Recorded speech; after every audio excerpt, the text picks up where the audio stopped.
The IRS fraud. Information provided to H.E. Cardinal Mamberti and the Vatican Chancery Court in regard to our claims, March 5, 2005, January 19, 2023, in Seek.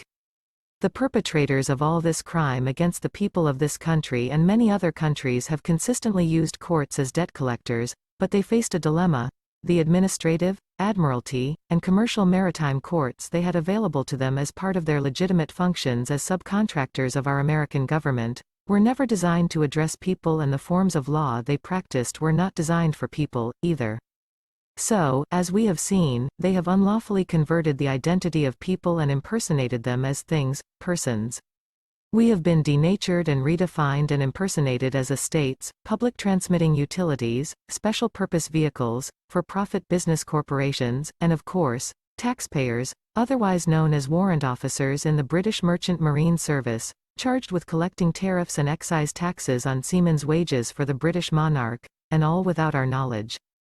If we allow them to get away with it, they will be calling us genetically modified organisms behind our backs, too. The tax court is a special administrative court that technically exists only within the limits of the Municipality of Washington, D.C. Though they send their judges out like circuit riders to hold court in other locations. The tax court administers the collection of kickback payments from all the employees of the two Municipal Corporation Subcontractors, and their franchises, back to their parent corporations, and ultimately, to the principals responsible for the operations of these corporations. The job of the tax court, then, is to collect taxes under false pretenses. The first false pretense is that the persons they collect from are not living people.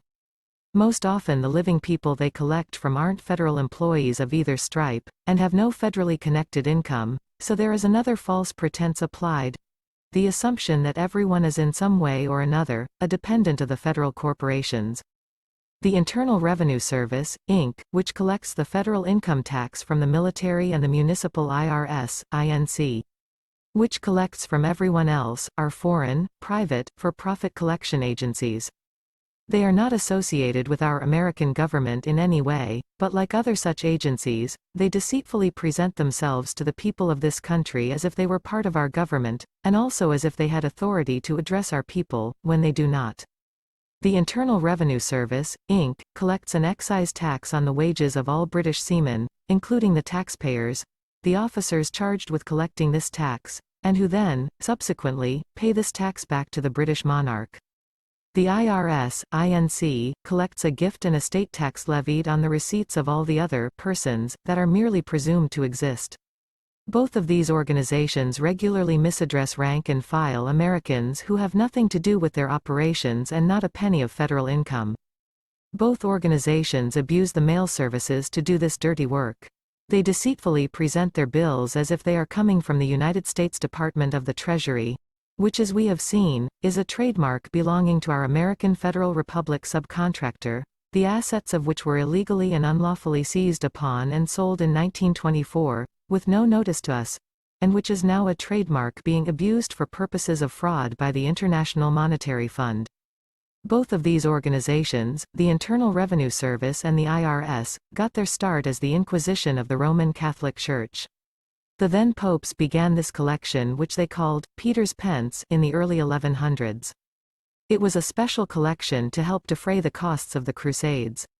It was due every April 15 and was levied as a full 10% of the yearly earnings of the parishioners. A member of the Dominican order, the nice fellas running the Inquisition, would show up with 2 armed soldiers, and if for any reason they suspected that a man or a family wasn't giving and giving generously, the laggards would be suspected of disloyalty to the church and might later in the year be accused of heresy or witchcraft and subjected to the other well-known services of the Inquisition. Nothing much has changed. The collection still takes place on April 15. The people suffering this collection are still terrified into contributing. One important difference is that the people doing the collection are totally ignorant about what they are doing and imagine that they are working for our government. Recently, the Roman Catholic Church has begun a new Peter's Pence collection that takes place on June 15. It's supposed to provide help and succor to refugees and other unfortunates, but so far has not been applied to that purpose. This entire operation is overseen by a commissioner, which, as we have already seen, is an office that does not exist in our American government. The history of the tax itself in this country is simple enough. It was first introduced as a condition of employment payroll tax assessed against federal employee wages. The Supreme Court struck that down. Next, it was introduced as a voluntary tax, a gift from the grateful federal employees for the privilege of having a government job.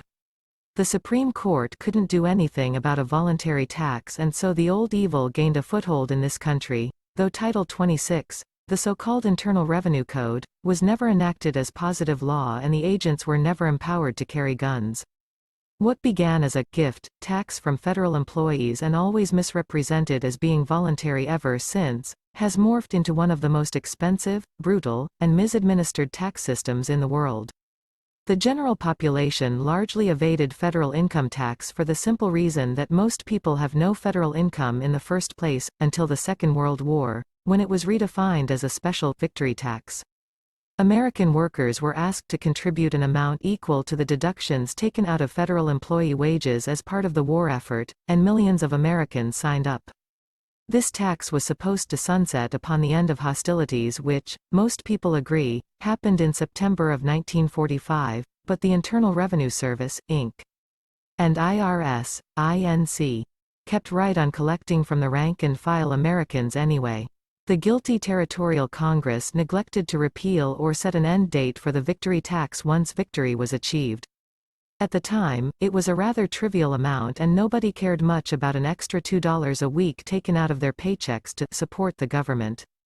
Many people forgot about the victory tax and how it was that rank-and-file American workers started paying a federal employee tax, including the IRS commissioners. In no time at all, this voluntary tax was being enforced as a private contractual obligation and the assessments went from a couple dollars a week to 30% or more of the victim's earnings per year. This same technique of enforcing something against federal employees as a condition of employment and then imposing it on the general public via assumption and presumption has been employed ever since. Witness Joe Biden's so-called federal mandates during the recent genocide campaign. All federal civil service employees were required to wear masks and take shots, and technically, he could impose this as a condition of employment. Millions of less educated Americans heard the words, federal mandate, and thought that they had to obey it, too. It's the same way with the federal income tax. Federal employees have to pay it, so the assumption is that everyone else does, too. And this misunderstanding is actively promoted by the Municipal Corporation Subcontractors, along with the non-disclosure necessary to keep this outrageous fraud scheme against the American people going. The Internal Revenue Service, Inc. and IRS, Inc. have never been empowered to carry guns, but they have gotten around this by borrowing the services of the Bureau of Alcohol, Tobacco, and Firearms, which was granted the right to carry guns as part of their regulatory enforcement power over the interstate manufacture, transport and sale of alcohol, tobacco, and firearms. The BATF carries out the gun-toting enforcement for the IRS, and regularly deputizes IRS agents to assist. And now we come full circle and finally understand why the Internal Revenue Service, Inc.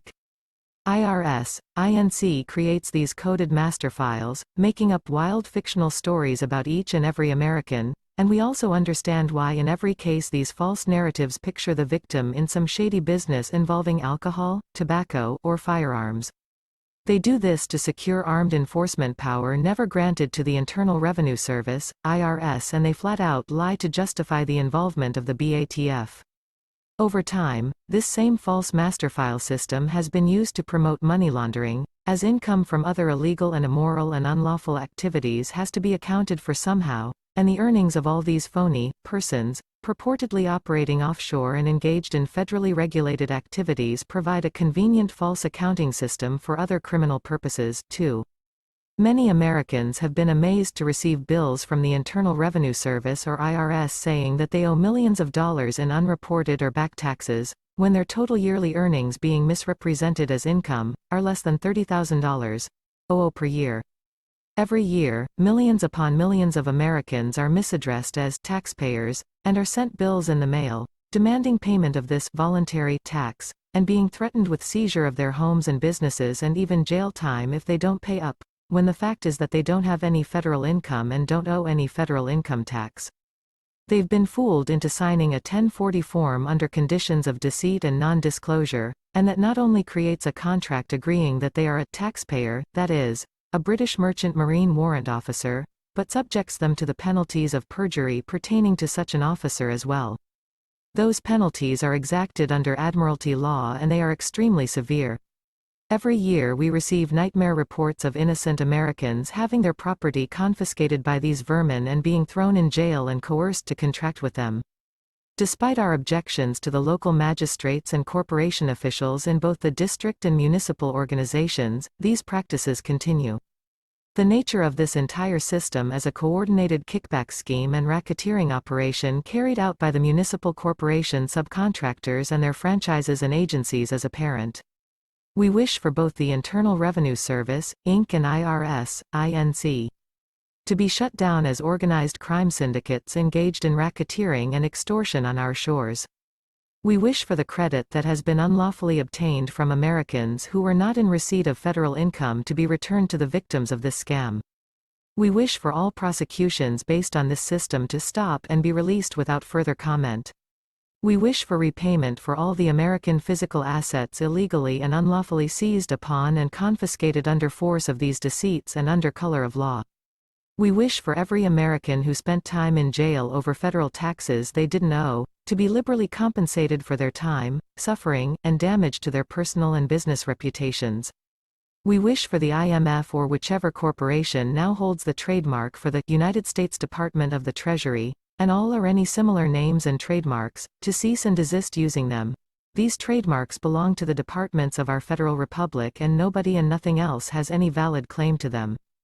We also wish for the IMF to more specifically cease and desist from the misuse and abuse of these trademarks for unlawful, coercive, and fraudulent purposes related to the collection of federal income taxes or any other form of alleged debt, as this gives the false impression that our American federal subcontractor is involved, when it isn't. These municipal corporation subcontractors may have the right as foreign entities to collect a kickback from federal employees as a condition of employment or as a gift returned to the British monarch by actual grateful subjects, but they have no authority, no right, and no valid reason to misaddress rank and file Americans. We also note that any such requirements for federal employees to submit to the federal income tax must be spelled out and fully disclosed, along with other impacts of federal employment on political status and constitutional guarantees, if any valid contract with American job seekers is to exist. Issued by Anna Maria Riesinger, Fiduciary. The United States of America in care of Box 520994 Big Lake, Alaska 99652. April 19, 2023.